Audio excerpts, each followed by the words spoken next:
নমস্কার বন্ধুরা, কাকলিস কিচেন 046 চ্যানেলে আপনাদের সবাইকে স্বাগত। চিংড়ি মাছ আমরা বিভিন্ন রকমভাবে রান্না করে থাকি। আজকে আমি চিংড়ি মাছ কিভাবে রান্না করব সেই রেসিপিটাই আপনাদের সাথে আজকে শেয়ার করব। আমার আজকের রেসিপি মিষ্টি কুমড়ো দিয়ে চিংড়ি মাছের ঝোল।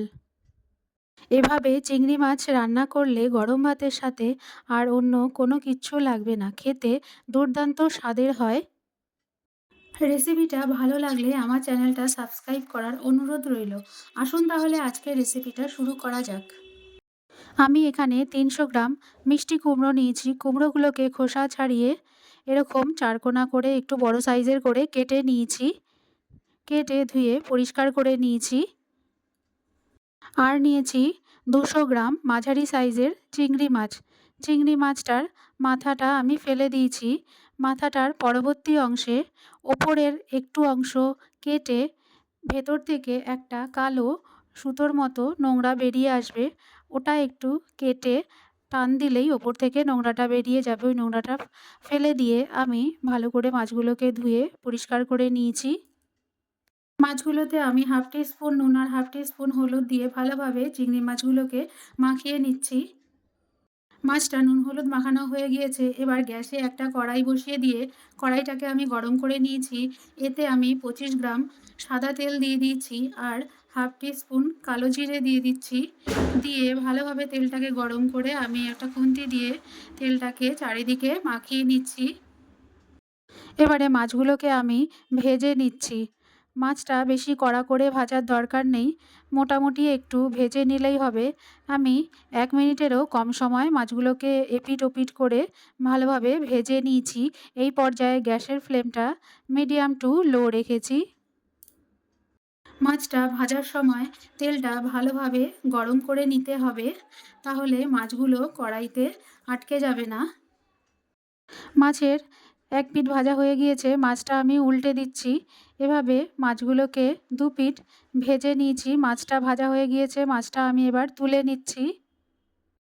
দেখুন মাছগুলোকে আমি খুব একটা লাল করে ভাজিনি। এবার ওই তেলে আমি কুমড়োগুলোকে ভেজে নিচ্ছি।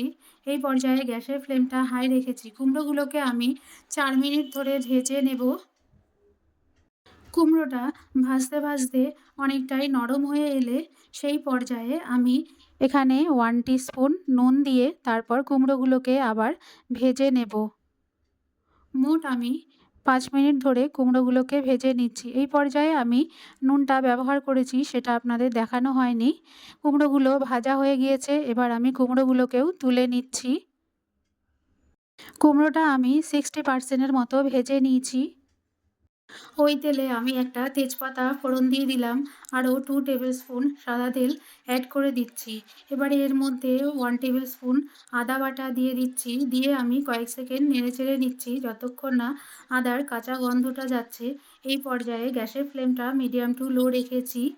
এবারে এর মধ্যে আমি 1 টেবিল স্পুন জিরে গুঁড়ো, 1 টিস্পুন ধনে গুঁড়ো আর 1 টিস্পুন রাঁধুনি গুঁড়ো দিয়ে দিচ্ছি।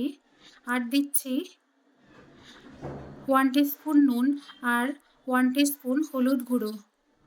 আর সামান্য একটু জল দিয়ে মশলাগুলোকে কয়েক সেকেন্ড নেড়েচেড়ে নিচ্ছি। এই পর্যায়ে গ্যাসের ফ্লেমটা মিডিয়াম টু লো রেখেছি। কয়েক সেকেন্ড নেড়েচেড়ে আমি এর মধ্যে 1 টিস্পুন কাশ্মীরি লাল লঙ্কার গুঁড়ো আর 1 টিস্পুন শুকনো লঙ্কার গুঁড়ো দিয়ে আর সামান্য একটু জল দিয়ে আরও কয়েক সেকেন্ড নেড়েচেড়ে নিচ্ছি। এই পর্যায়ে গ্যাসের ফ্লেমটা মিডিয়াম টু লো রেখেছি। আপনারা এখানে বাটা মশলাও ব্যবহার করতে পারেন, তবে পরিমাণটা একই থাকবে। এবারে কয়েক সেকেন্ড নেড়েচেড়ে সামান্য একটু জল দিয়ে মশলা থেকে তেল ছেড়ে এলেই এর মধ্যে আমি কুমড়ো ভাজাটাকেও অ্যাড করে দেব। মশলাগুলো থেকে তেল ছেড়ে এসছে, এবারে আমি কুমড়ো ভাজাটাকে অ্যাড করে দিচ্ছি। দিয়ে আমি আরও কিছুক্ষণ ভালোভাবে নেড়েচেড়ে নিচ্ছি মিডিয়াম টু হাই ফ্লেমে। কিছুক্ষণ নেড়েচেড়ে নেবার পর মশলাটা একটু শুকিয়ে গেলে এতে সামান্য পরিমাণ জল দিয়ে কুমড়োটাকে আরও কিছুক্ষণ নেড়েচেড়ে কষিয়ে নিতে হবে। এভাবে মোট 2 বার আমি কুমড়োটাকে ভালোভাবে কষিয়ে নিচ্ছি মশলার সাথে। মোট 1 মিনিট আমি কুমড়োটাকে কষিয়ে নিয়েছি। এবার কুমড়োটা থেকে তেল ছেড়ে এসছে। এবারে এর মধ্যে আমি পরিমাণ মতো জল দিয়ে দিচ্ছি। আমি এখানে মোট 1.5 গ্লাস পরিমাণ জল দিয়ে দিচ্ছি। দিয়ে আমি কুমড়োটাকে বয়েল করে নেব। এবার আমি একটা ঢাকা চাপা দিয়ে 5 মিনিটের জন্য হাই ফ্লেমে রান্না হতে দেব। আপনারা যেমন ঝোল রাখতে চান সেটা বুঝে জল দেবেন। এবার 5 মিনিট বাদে আমি ঢাকনাটা খুলে দেখে নিচ্ছি কুমড়োটা অনেকটাই বয়েল হয়ে গিয়েছে। আর বয়েল করার দরকার নেই। কুমড়োটা 90% বয়েল হয়ে গিয়েছে। এবারে আমি ভেজে রাখা মাছগুলোকে দিয়ে দিচ্ছি। দিয়ে ভালোভাবে ঝোলের সাথে মিশিয়ে দিচ্ছি।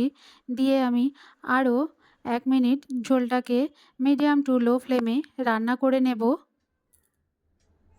এই পর্যায়ে আমি ঢাকা চাপা না দিয়েই ঝোলটাকে ফুটিয়ে রান্না করে নেব। আপনারা রেসিপিটা ছোট কিংবা বড় সাইজের চিংড়ি মাছ দিয়েও রান্না করতে পারেন। এক্ষেত্রে স্বাদ একই থাকবে। 1 মিনিট বাদে দেখুন ঝোলটা অনেকটাই শুকিয়ে গিয়েছে, রান্নাটাও প্রায় অনেকটাই হয়ে গিয়েছে। চিংড়ি মাছের ঝোলটা দেখতে কতটা সুন্দর লাগছে দেখুন। খুন্তি দিয়ে আমি মাছের ঝোলটাকে সামান্য একটু নেড়ে চেড়ে দিয়ে গ্যাসটা অফ করে দিচ্ছি। দিয়ে আমি একটা বোলে সার্ভ করে দেবো। এভাবে চিংড়ি মাছের রেসিপি রান্না করলে গরম ভাতের সাথে খেতে দুর্দান্ত স্বাদের হয়। দেখুন ঝোলটা দেখতে কতটা সুন্দর হয়েছে। রেসিপিটা বাড়িতে একবার ট্রাই করার অনুরোধ রইল। আমার রেসিপিটা যদি আপনাদের ভালো লেগে থাকে তাহলে আমার চ্যানেলটা সাবস্ক্রাইব করার এবং পাশে থাকা বেল আইকনটি প্রেস করার অনুরোধ রইল, যাতে আমি যখনই নতুন কোনো ভিডিও আপলোড করব খুব তাড়াতাড়ি আপনাদের কাছে পৌঁছে যায়। আর ভিডিওটা ভালো লাগলে একটা লাইক করার অনুরোধ রইল।